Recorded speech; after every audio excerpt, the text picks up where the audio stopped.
오늘은 감가상각을 보겠습니다. 어제 유형자산 했는데요.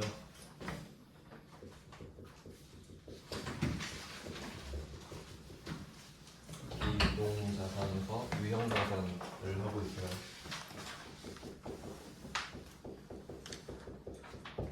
중요한 부재들은 어제 다 봤고요. 이제 남은 게 감가상각입니다. 그리고 유형자산 끝나면 이제 무형자산도 할 건데 비슷하면서 또 다르거든요. 비교하면서도 또 봐야 되고. 그럼 감가상각을 먼저 좀 알려드릴게요. 일단 그 사용하면서 같이 떨어지는 거. 네? 아니요. 아니, 죄송해요. 그럼 사용해서 가치가 떨어지는 건데 감가상각이 또 방법이 여러 개가 있거든요. 그래서 어제 말씀드리기로는 그 어차피 결과가 같아진다라고 했었어요. 취득 부재금 이런 거 하면서.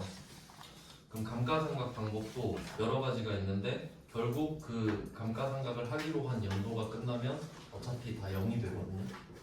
그 정도 알고 계시면 될 것 같고, 대표적인 방법을 좀 알려드릴게요. 감가상각 할 때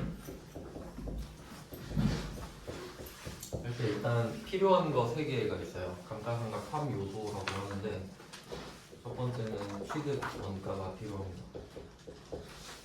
취득 원가는 얼마에 샀는지 이야기하는 건데, 이제 아시겠지만 취득 원가라고 하면은 취득할 때 들어갔던 부대 비용 같은 것들 있죠. 그런 것도 다 포함된다고 당연히 알고 계셔야 돼요.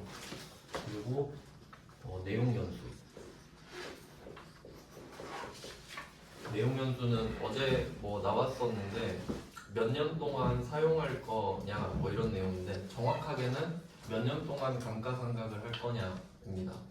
그러니까 이 취득 원가는 팩트인데 내용 연수는 그냥 내 생각이에요. 그냥 한 몇 년 정도 감가상각 해야지 이런 거니까. 그 다음에 세 번째가 잔존가치입니다. 그래서 이 3개가 있어야 감가상각을 할 수가 있어요. 근데 우리 시험에서는 잔존가치는 그렇게 중요하게 나오지는 않습니다.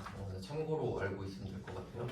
그리고 그 감가상각 방법은 가장 대표적인 게 2개 정도 알고 계시면 되거든요. 일단 첫 번째는 정액법하고 정률법, 이게 가장 대표적인 거라서 요거를 설명해 드리겠습니다. 정액법, 정률법인데 이름을 보면 아시겠지만 일정한 금액을 감가상각하는 방법이 정액법이고, 정률은 일정한 퍼센트로 계속 가요.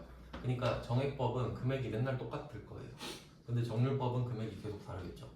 퍼센트는 똑같지만 이제 금액이 계속 낮아지는 상태로 똑같은 퍼센트를 곱하는 거라서 이 정도 있는데, 아마 여러분은 정액법을 거의 보게 되실 것 같아요. 그러면 여기에 있는 걸로 좀 예를 들어볼게요. 그러니까 147번부터가 감가상각비인데 세태이죠.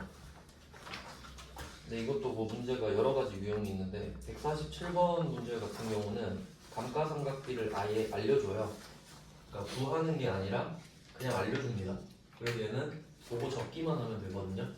그래서 이런 거는 그냥 보고 적는 문제라서 분개를 굳이 할 필요는 없고요. 금액을 구해야 되는 문제는 148번 같은 문제가 될 겁니다. 그래서 148번 문제에서 정액법이라고 써 있잖아요. 그러니까 이거 정액법 한번 구해볼게요. 그러면 3개 찾아야 되죠. 첫 번째 취득 원가 3천만 원 나와 있고요. 그러니까 이제 이런 취득가액을 보면서 이 생각하셔야 되죠. 취득세도 포함되어 있고 공채 매입 손실도 다 포함된 가격이구나, 이 정도로. 그러면 3천만 원 찾았고요. 그리고 내용 연수는 5년이죠. 잔존가치는 없다고 봅니다. 그럼 공식이 어떻게 들어가냐면 이 정액법 같은 경우는 일단 그 공식은 이래요. 취득 원가에서 잔존가치를 떼요. 2개를 썼죠. 취득 원가랑 잔존가치. 이거를 뺀 다음에 이 뺀 금액을 내용 연수로 나누는 거거든요. 근데 공식은 이런데 이유를 알면 좋겠죠. 저는 공식 외우는 거 별로 안 좋아해서 그냥 왜 그런지를 좀 설명을 해드릴게요. 그러니까 지금 이 차를 3천만 원에 샀어요. 그리고 내용연수 5년이고 잔존가치가 없는데 이 말은 뭐냐면 이 차를 5년만 타고 버리겠다는 뜻이 아니에요. 차는 최대한 오래 타면 좋죠. 근데 그냥 이 3천만 원을 5년 동안 비용 처리를 하겠다는 소리예요. 그러니까 5년 동안 비용을 털겠다 이런 내용이 됩니다. 그리고 잔존가치가 없다는 말은 내가 이 차를 5년 쓰고 나서 그 뒤에 남는 가치가 없다는 말이에요. 그러니까 만약에 이런 경우도 있을 수 있거든요. 우리 시험에서는 그럴 일은 없는데 예를 들어 내가 이 차를 5년만 타고 팔 거예요. 뭐 그렇게 가정을 할 수도 있죠. 그러면 5년을 타고 났을 때 그 가치가 어느 정도 갈 건지를 생각해 보는 거예요. 뭐 3천만 원짜리를 샀는데 5년 정도 타면 한 1,000만 원에 팔 수 있을 것 같아. 뭐 그런 생각할 수 있죠. 그러면 잔존 가치를 1,000으로 남기는 거예요. 그냥. 그러니까 이것도 내 생각이죠. 잔존 가치랑 내용 연수는 내 생각이에요. 세법을 따라 할 수도 있고 한데, 그러니까 이건 임의적이라는 게 중요해요. 취득 원가는 사실이고 잔존 가치랑 내용 연수는 임의적인 내용입니다. 이렇게 해서 감가상각을 하게 돼요. 그러니까 잔존 가치를 빼는 이유는 아시겠죠? 그만큼이 남을 거니까 그건 건드리면 안 되잖아요. 그러니까 빼놓는 거야. 건드리면 안 되니까. 근데 여기서는 그 금액이 0인 거죠. 그냥 3천만 원 빼기 0 한 다음에 그럼 그 3천만 원을 5로 나눠요. 이제 그게 600이 되겠죠. 그래서 어제 말씀드린 대로 이 취득가액 3천만 원에 취득세 이런 게 들어가 있으니까 들어간 상태로 N빵으로 같이 날아가는 겁니다. 네, 이런 내용이에요. 그러면 이제 방법은 이런데 또 이제 중요한 게 있어요. 그 감가상각을 할 때 우리가 꼭 1월 1일에 사는 건 아니거든요. 그러니까 이게 1년치 감가상각을 하는 거예요. 회계 단위가 1년이니까. 근데 취득일이 지금 여기선 2018년 7월 1일로 돼 있죠. 계산하기 편하라고 딱 7월 1일로 한 것 같거든요. 그러면 6개월 쓴 게 되죠. 그리고 이거 월수가 좀 가끔씩 나오는데 계산하기 좀 편한 방법을 알려드릴게요. 그러니까 7월 1일이잖아요. 그러면 7 있죠. 이 앞에 숫자를 생각하세요. 6이죠. 그럼 앞엔 6개월. 그럼 뒤에도 6개월. 12니까. 이렇게 하는 게 제일 편해요.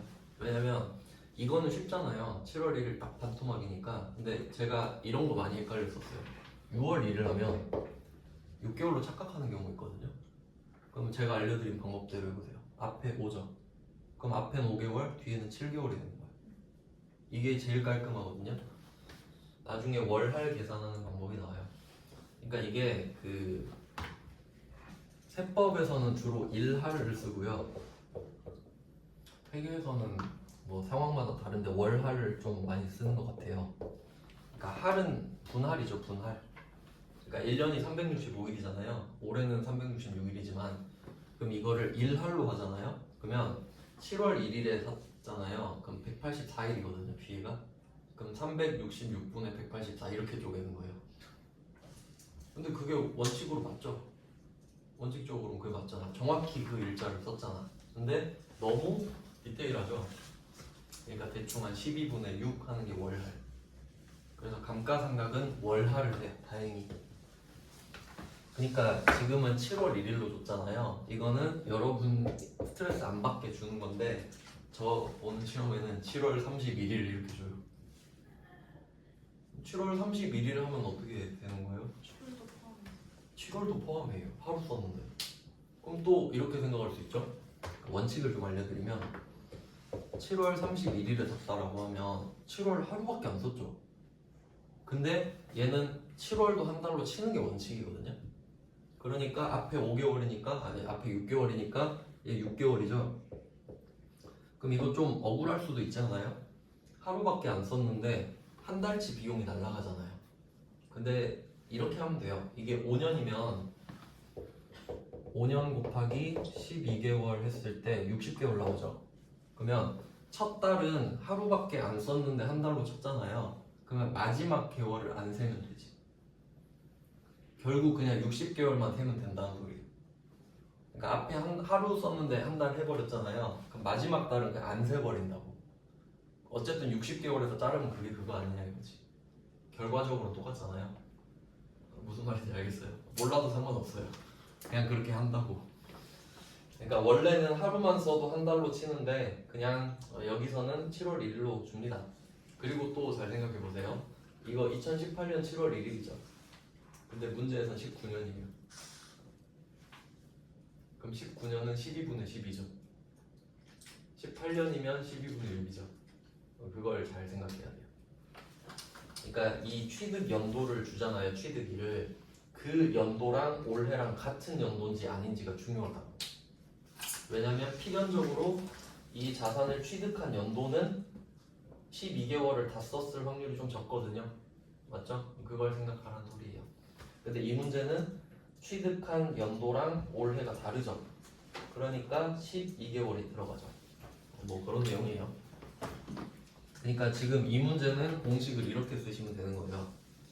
3천만 원 마이너스 0 하고 이거 5로 나누죠? 5로 나눈 다음에 12분의 12 이게 정확한 답이에요.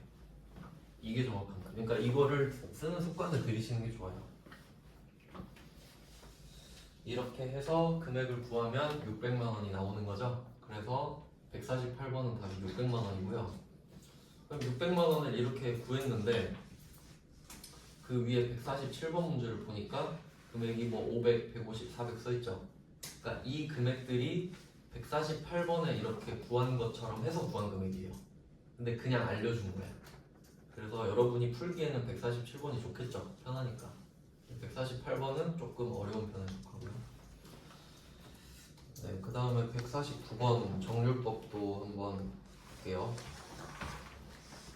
정액법은 그러니까 매해 금액이 동일할 거예요. 12개월을 썼다고 하면. 그러니까 정확히는 한 달마다 감가상각비가 똑같은 거죠. 그 다음은 149번의 정률법. 참고로 정률법은요, 그 잔존가치를 혹시 알려줘도 잔존가치를 사용하시면 안 돼요. 그러니까 이게 좀 포인트로 나올 수 있거든요. 그러니까 방금 148번 문제는 정액법이잖아요. 정액법은 잔존가치가 있으면 잔존가치를 써야 돼요. 그러면 이 문제는 잔존가치가 0인 거니까 0을 쓰는 거거든요. 안 쓰는 게 아니라 0을 뺐죠. 근데 149번에 만약에 뭐 잔존가치가 뭐 10만 원이다 이렇게 낼 수 있잖아요. 그럼 정률법 같은 경우는 잔존가치를 무시해야 돼요. 왜 그렇게 되냐면 이게 정률은 우리가 구하기는 어렵고 주거든요.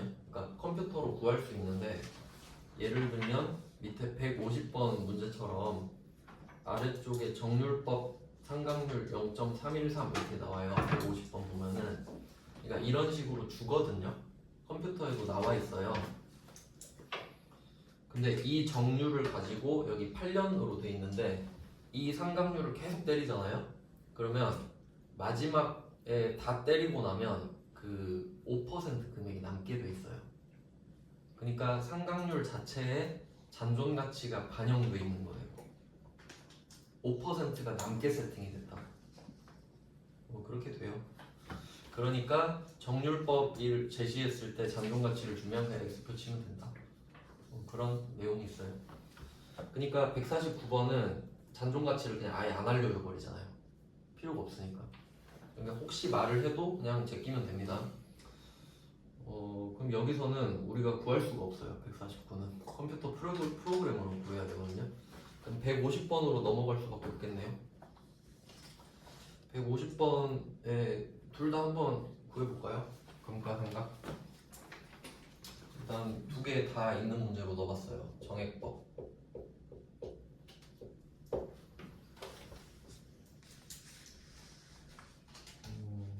건물 2억입니다. 취득가액. 그리고 전기말 상각누계액이라고 돼 있는데 이 상각누계액은 그 여태까지 감가상각비를 다 합친 거거든요. 그러니까 뭐 몇 년을 썼는지 모르겠지만 취득일자부터 지금까지 상각액이 말 그대로 누계된 겁니다. 비용을 다 합쳐놓은 거예요. 자산의 감소 규정이고요. 그러면 이때 정액법 같은 경우는 전기말 상각누계액이 필요가 없어요. 왜냐면 어차피 그냥 공식대로 하면 되니까. 그래서 얘는 2억 마이너스 0. 일단 2억 마이너스 0을 하고요. 잔존 가치가 말을 안 해주면 없는 거죠. 그리고 이 상태로 40을 나눠주면 돼요. 40으로 나눠요. 그러니까 상각률이 0.025라고 나와 있는 거 있죠? 이게 그냥 1 나누기 40 한 거예요. 그러니까 정액법은 상각률 별로 의미 없어요. 어차피 이 수치니까. 그리고 연도를 보시면 취득일자가 18년도고 올해가 21년이죠. 그러니까 얘는 12분의 12가 들어가니까 그냥 40으로 나눈 금액이 답이 될 거예요. 그럼 삼각 누계액을 역추적해 보잖아요. 여기에 뭐 1250만 원 써 있죠. 그럼 얘는 어떻게 된 거냐면 18년 7월에 취득을 했으니까 6개월치 한 번 들어가고 18년도에 19년도 1년치 들어가고 20년도 1년치 다 들어갔겠지. 그러니까 2년 반치가 들어갔을 겁니다. 그러니까 40분의 2.5 이렇게 한 금액인 거지. 근데 의미가 없는 거죠. 그러니까 지금 이 감가상각과 상각누계액은 전혀 상관관계가 없습니다. 근데 정률법은 전기말 상각누계액이 꼭 필요해요. 그래서 정률법을 구해볼게요. 일단 숫자부터 좀 써볼게요. 얘는 어떻게 구하냐면 취득원가 일단 있어야 되고요. 5천만 원. 이 취득가액 5천만 원에서 전기말 상각누계액을 빼고 시작해야 돼요. 이유는 일단 써놓고 말씀드릴게요.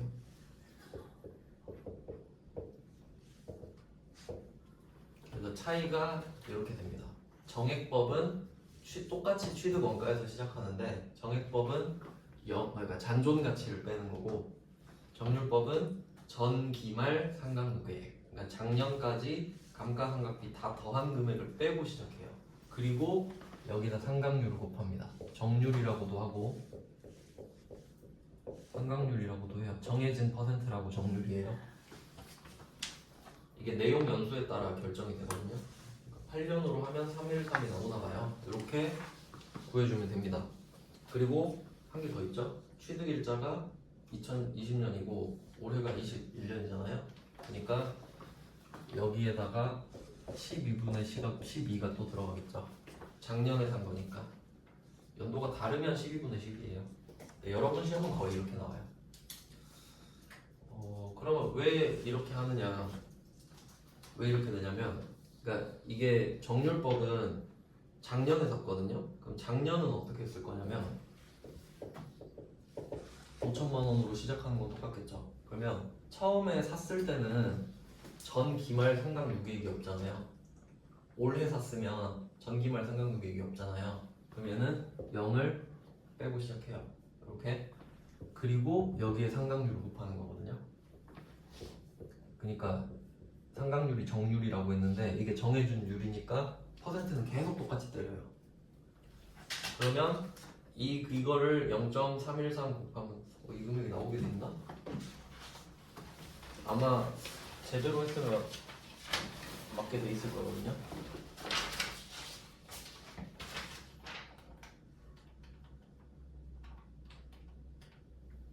맞네요. 5천만 원 곱하기 0.313 하면은 여기에 있는 1,565만 원이 나와요. 그러면 첫 해의 감가상각은 1,565만 원이었겠죠. 딱 1월 1일로 해놨어요. 그러면 그 금액은 이제 없어진 거잖아요. 그러니까 그 금액을 빼고 시작해야지. 그러니까 빼고 또 곱하고 그럼 이거랑 올해 감가상각비 또 더해서 또 빼고 또 때리고 그러니까 퍼센트는 계속 똑같아요. 근데 덩치가 계속 작아지지. 그런 느낌이에요. 그러니까 정률법은 첫 해 감가상각비가 어마어마하게 떨어져 나가요. 생각해보면 정액법 같은 경우는 지금 40연도 좀 오래 잡아놓긴 했는데 40분의 1씩 똑같이 깎이는 거잖아요. 매년. 근데 정률법은 첫 해에 30% 넘게 깎잖아요. 근데 이제 덩치가 작아지니까 점점 작게 깎임. 그래서 뭐 이런 차이가 있어요. 그러면 정액법이랑 정률법을 어떻게 골라야 되냐? 만약에 여러분이 사업을 시작했는데 유형자산이 많아요. 근데 처음부터 장사가 너무 잘 될 것 같아요. 그러면 수익이 많이 잡히잖아요. 그럼 정률법으로 맞춰주는 게 좋겠죠. 비용을 많이 털어주는 거예요. 그러니까 어차피 다 쓰면 빵원 되는 건 똑같죠? 근데 조절하는 거예요 그냥. 알겠죠? 무슨 느낌인지. 근데 보통은 첫 해에 장사가 잘 안 될 거니까 정액법으로 많이 하겠죠. 근데 세법에는 아예 정해놨어요. 이건 이걸로 해라, 저건 저걸로 해라. 그러니까 보통은 세법에선 그렇게 강제로 정하다 보니까 회계도 그냥 따라가요. 왜냐면 우리는 회계도 해야 되고 세법도 세금도 내야 되잖아요. 두 개 다르면 피곤하죠. 그러니까 이왕이면 같게 하는 게 좋겠죠. 그러니까 세법을 따라서 회계에 맞추는 경우가 많아요. 방법은 이 정도. 그래서 이걸 8번 하잖아요. 그러면 이 5천만 원에 5% 금액이 남게 돼 있어요. 그 금액이. 심심하면 한번 해보세요. 그러니까 아예 잔존 가치가 반영이 돼 있는 겁니다. 5%가. 그러면 뭐 원리는 이렇게 알려드렸고요. 원래 다른 방법도 있는데 문제가 없는 거 보니까 할 필요는 없을 것 같아요. 이 두 가지 정도 기억하시고 이렇게 계산 문제가 나오니까요. 그러면 방법은 이렇게 해서 구하시면 되고요. 그럼 147번 같은 문제는 그러니까 분계는 어떻게 하냐 이걸 보시면 되는데 147번으로 설명을 해드릴게요. 그러면 감가상각비는 말 그대로 제가 상각은 비용화라고 말씀드렸어요.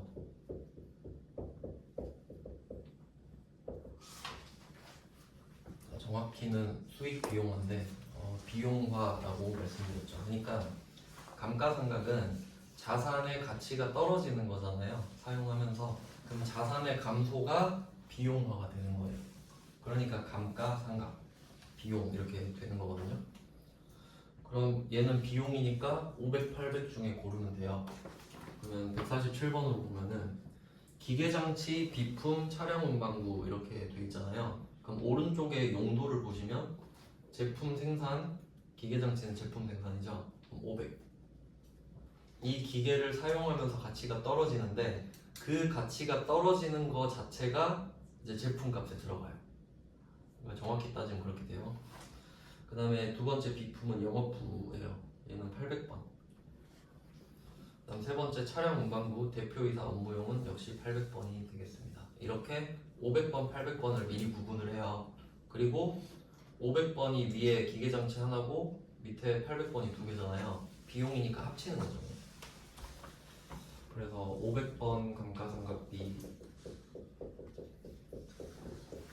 500만원, 그리고 800번 감가상각비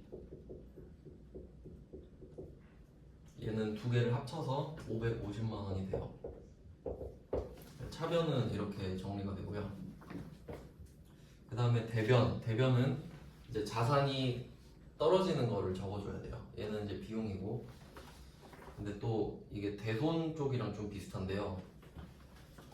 이거 하기 전에 대손상각비 생각 한번 해보시면 대손상각비도 두 개 있었거든요. 그 대손상각비랑 기타의 대손상각비라고 있었어요. 그러니까 대손상각비는 800, 기타의 대손상각비 900 이렇게 있었죠. 근데 그 옆에 대손충당금 같은 경우는 채권의 개수만큼 있었죠. 외상매출금, 받으러 온 미수금, 대여금 다 있단 말이에요. 얘도 똑같아요. 비용은 두 개뿐이죠. 500, 800. 왜냐면 우리가 돈 쓸 때가 500, 800밖에 없잖아요. 근데 왜 900은 안 나오냐라고 하면 지금 우리 유형자산 배우고 있죠. 유형자산은 목적이 사용이죠. 그럼 900은 아니겠지. 500, 800 내가 쓰고 있으니까 500, 800. 근데 이거에 비해서 대손상각은 채권에 대한 돈을 못 받는 거잖아요. 그러니까 그게 매출 쪽과 관련이 있으면 800이고 관련 없으면 900 이렇게 갔던 500이랑 상관이 없고 그렇게 돼요. 그럼 이제 대변 쪽에는 3개가 나오겠네요. 감가상각 누계에 이런 개정 과목을 쓸 거거든요.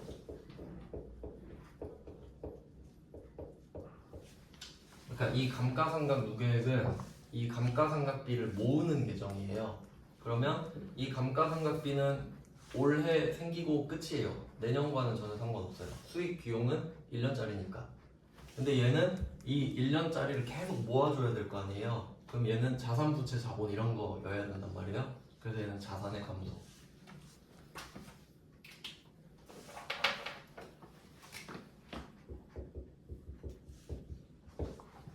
그러니까 대손 충당금이랑 비슷한 느낌이죠. 존재가 마이너스예요. 감가상각비. 얘네들은 비용이고요.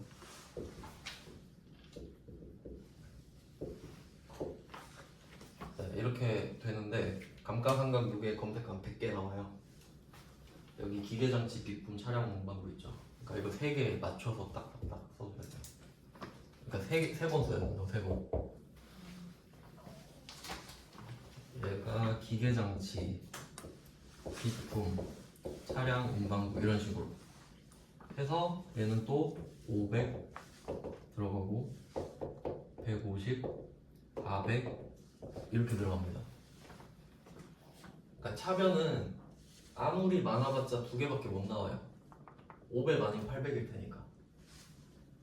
근데 대변은 자산의 개수만큼 나오죠. 그러니까 이 비대칭을 또 알고 있어야겠죠. 그러니까 원래는 나누면 이렇게 될 거예요. 위쪽은 500번 거, 밑에는 800번 거 이런 식으로 했을 때.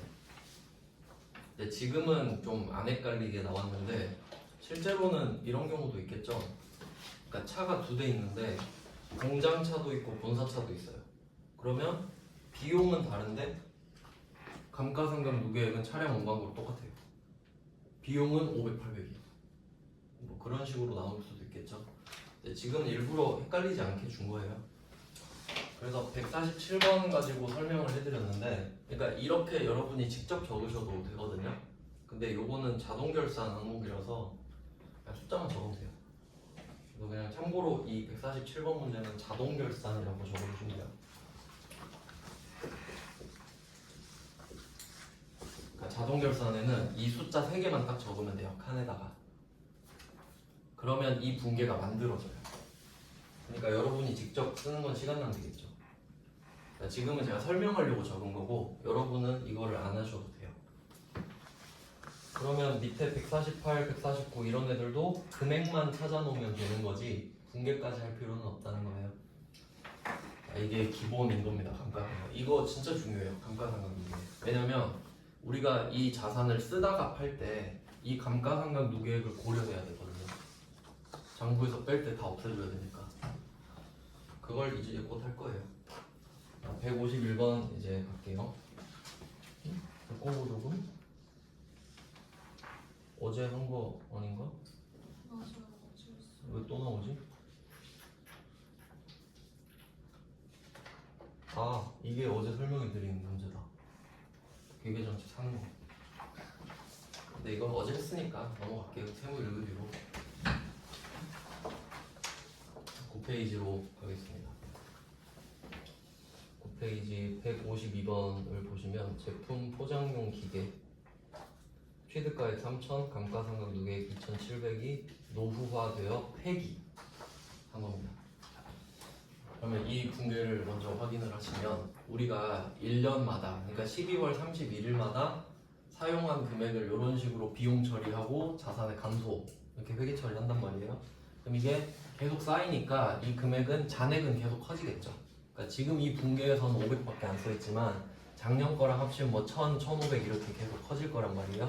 그러니까 그 금액이 지금 2700이란 소리예요. 그러니까 장부에는 2700으로 써있어요. 그러니까 우리는 이거 장부에서 보면 이렇게 생겼어요. 이게 지금 기계장치니까 기계장치 3000 이렇게 장부에 써 있고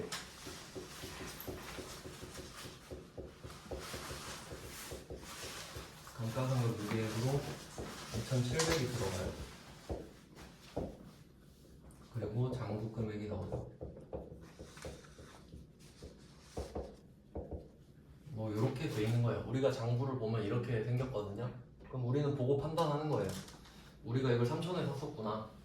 그리고 우리가 생각한 거에 거의 도달했다. 이런 식으로. 근데 이제 이 300만 원은 실제 가치와는 상관없어요.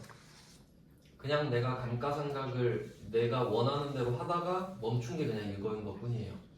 그러니까 이거 지금 내다 팔면 1000만 원일 수도 있는 거예요. 실제 가치와는 아무 상관이 없어요. 그건 잘 알아두시고. 그래서 이 감가상각이 또 어떤 이슈가 있냐면 지금은 우리가 그 학습용으로만 배우는데 만약에 이거 감가상각을 막 5년 이렇게 했다고 해봐요. 그러니까 뭐 실제로는 어떤 일이 있냐면 기계장치 같은 거 보면은 보통 뭐 15년, 20년 이렇게 쓴대요.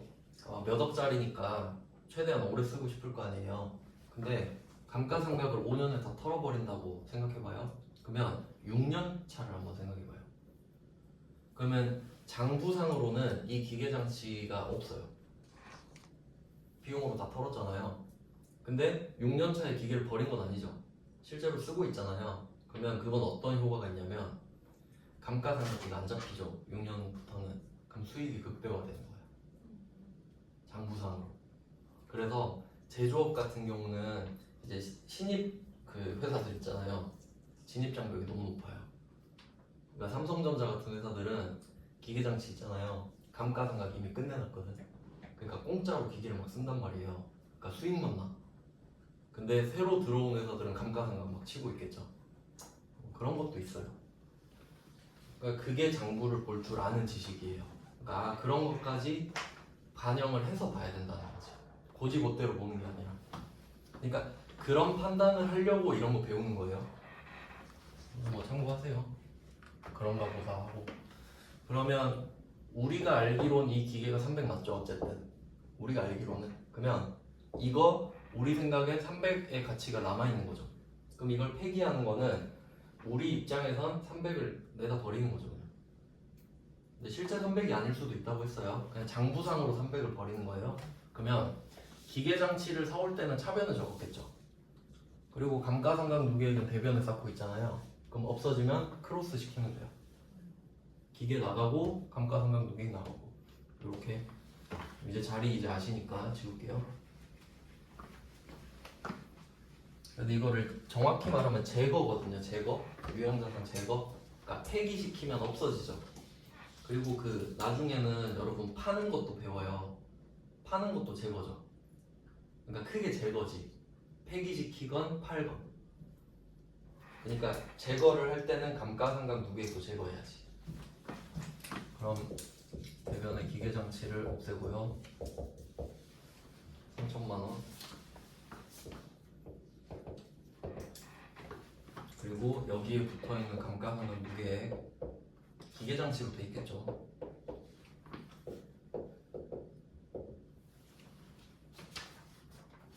그러니까 정확하게는 우리 회사에 기계장치가 딱 이거 하나만 있는 건 아닐 거 아니에요. 그러니까 뭐 기계장치가 3억 이렇게 돼 있을 수 있는데 그 중에 한 개가 3천짜리였던 거야. 뭐 그런 식으로 관리하는 거예요. 이거 따로 관리하는 장부가 있거든요. 왜냐면 재무상태표라는 금액이 다 합친 거 하나밖에 없잖아요. 그럼 그걸로 하면 얼마짜리가 몇 개 있는지 알 수가 없죠. 그러니까 또 따로 장부가 있어요. 하나씩 또 적어 놓는데. 네, 그럼 이렇게 했을 때 성분을 한번 생각해 보면 기계장치라는 자산이 감소. 이건 안 어렵죠. 기계장치가 없어지는 거니까. 근데 요 부분 아까 감가상각 누계액이 여기에 생기면서 자산 마이너스라고 그랬죠? 그러니까 없어지면 그냥 반대. 그래서 자산 증가. 이렇게 돼요. 그리고 이 부분을 잘 이해하셔야 되거든요. 그러니까 지금 순자산 증가액을 찾아볼게요. 기계장치는 3천만 원이 감소했어요. 감가상각 누계액은 2,700만 원이 증가했어요. 그러면 순자산은 300 감소해요. 맞죠? 3,000 떨어지고 2,700 오르니까 이 두 개 한 세트로 묶으면 300만 원이 감소하는 거죠. 왜냐면 얘가 없어지는 거니까 300 감소하잖아요. 그러니까 이렇게 정리해 주는 거예요. 그러면 300이 지금 B죠? 차변에? 일단 이건 비용인 건 아셔야 돼. 순자산이 감소했으니까. 근데 이 와중에 폐기하는데 돈이 또 든 거죠. 현금 25만 원이 더 들었어요.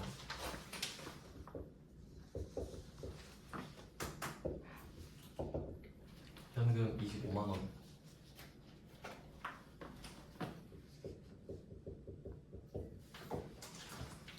이걸 붙여줍니다. 돈도 썼으니까. 그러면 얼마나 손해를 봤는지 알 수 있겠죠. 325만 원 손해 봤네요. 이 부분은 비용이 되겠습니다. 얘 이름만 찾으면 되는데 유형자산 처분 손실로 써요. 유형자산 처분 손실. 처분 손실 정도만 적으셔도 돼요. 나머지 금액은 찾을 필요는 없겠고요. 유기장치가 대변으로 가면 500이나 800이나 그런 거 없어지는 거. 얘는 자산이라서 500, 800 없어요. 그러니까 어떤 느낌이냐면 좀 이렇게 헷갈릴 수 있겠다. 이렇게 한번 생각해 볼게요. 어제 제가 이거 말씀드렸죠. 현금을 쓰면 현금은 자산이잖아요. 그러니까 지출에 대한 이야기를 하면 현금을 쓴다. 뭐 보통 예금이 올 수도 있겠고요. 돈 쓰면 자산이 감소해요. 근데 이때 선택권 두 개밖에 없다 그랬죠. 자산이 증가하거나 비용이 발생하거나. 그러니까 이 보드마카 같은 경우는 어차피 금방 쓴다 그랬잖아요. 그러니까 이거 1,000원에 사면 바로 비용 처리. 어차피 없어질 거니까. 자동차 비용 처리 좀 이상하죠? 그러니까 자산으로 해놓고 감가상각으로 치죠. 그러니까 비용 처리하는 거는 일시불 느낌이에요. 바로 비용. 근데 자산으로 하는 건 뭐겠어요? 할부 느낌이야. 킵 해놓고 야금야금 비용 털잖아요. 그러니까 어차피 자산으로 하든 비용으로 하든 비용이 돼요. 사용하면. 그러니까 지금 비용으로 다 할 거냐? 자산으로 해놓고 천천히 비용으로 할 거냐? 이거거든요. 그럼 보세요. 자산은 내 거지. 내가 갖고 있는 거죠. 그러니까 그냥 자산이에요. 그러니까 숫자가 없어. 자산은 내 거니까. 근데 자산을 쓰면 비용이 되잖아요. 그럼 이때 물어봐. 어디다 돈 썼냐고. 그럼 그때 대답하는 거야. 500, 800이라고. 그런 논리예요. 그러니까 자산은 숫자가 의미가 없지. 내가 갖고 있는 건데.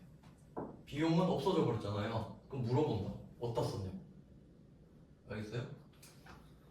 그러니까 여러분도 똑같아요. 여러분 현금 갖고 있으면 그냥 현금 내 거잖아요. 근데 돈 쓰면 어디다 썼냐고 이제 물어볼 수 있죠.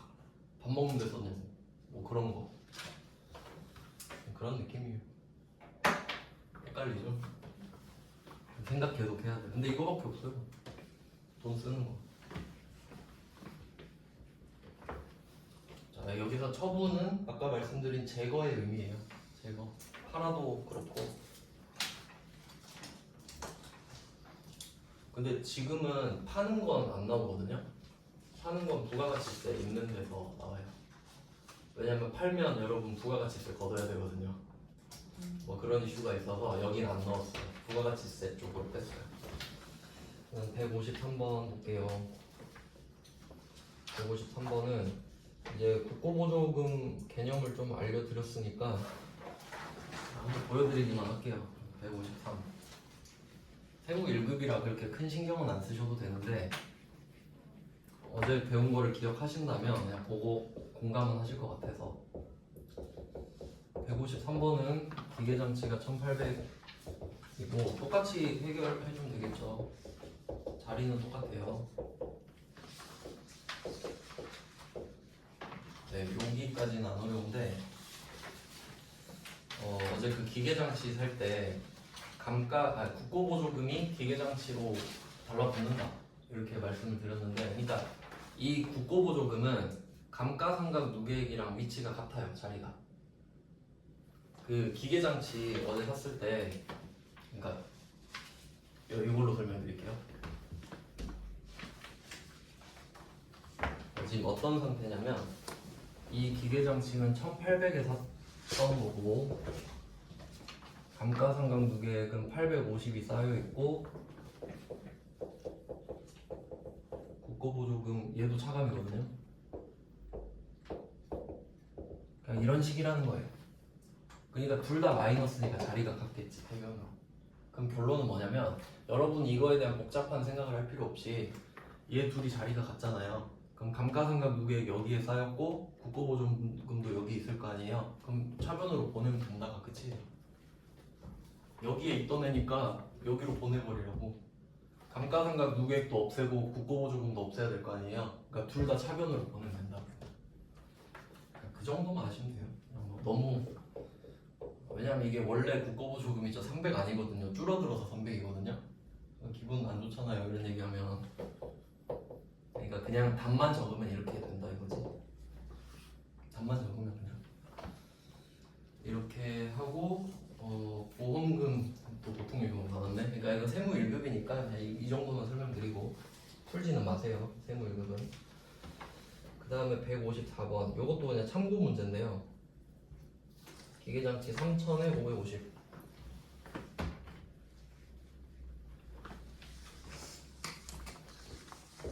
그러니까 이 유형자산 제거는 그 취득 원가랑 감가상각 누계액을 같이 없앤다, 이게 포인트인 거예요. 이건 안 바뀌잖아요 계속.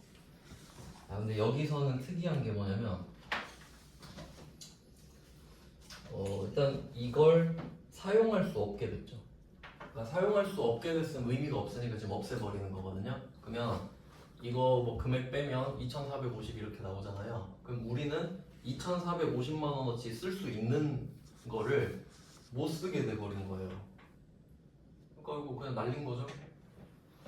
뭐 그런 내용 말을 하는 건데, 그리고 여기서 순공정가치랑 사용가치 뭐 이런 말 있죠. 이건 그냥 듣고 흘리시면 되는데, 순공정가치는 공정가치가 제가 시가라고 말씀 들은 적이 있거든요. 그건 아셔야 돼요. 공정가치는 시가라고 생각하세요. 그러면 이 말은 이걸 밖에다 내다 팔면 뭐 이 정도 아니겠어? 이런 건데, 순이 붙어 있죠. 순. 그러면 만약에 내가 뭐 자동차를 한 1,000만 원에 팔아야 된다. 그럼 차값이 한 1,000만 원이라고 해요. 이게 공정가치. 근데 이거 파는데 뭐 수수료 줘야 된다. 이럴 수 있죠.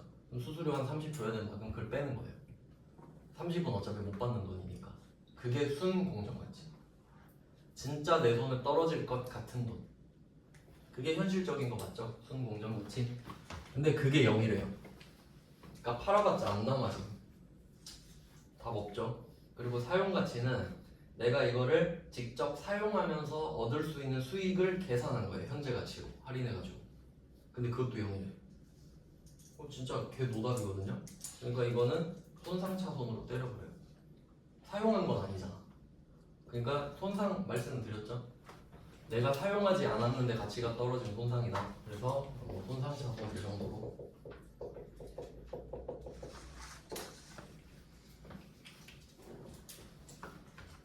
손상 정도만 기억하시면 돼요. 손상. 감가가 아니다. 손상이고 손상. 이거 뭐 나누는 이유는 아시겠죠? 처분 손실이랑 손상은 또 다르잖아요. 처분 손실은 싸게 판 거고 손상은 그냥 나가게 된 거니까 구분하고 싶다 이거죠. 저게 무슨 말이죠?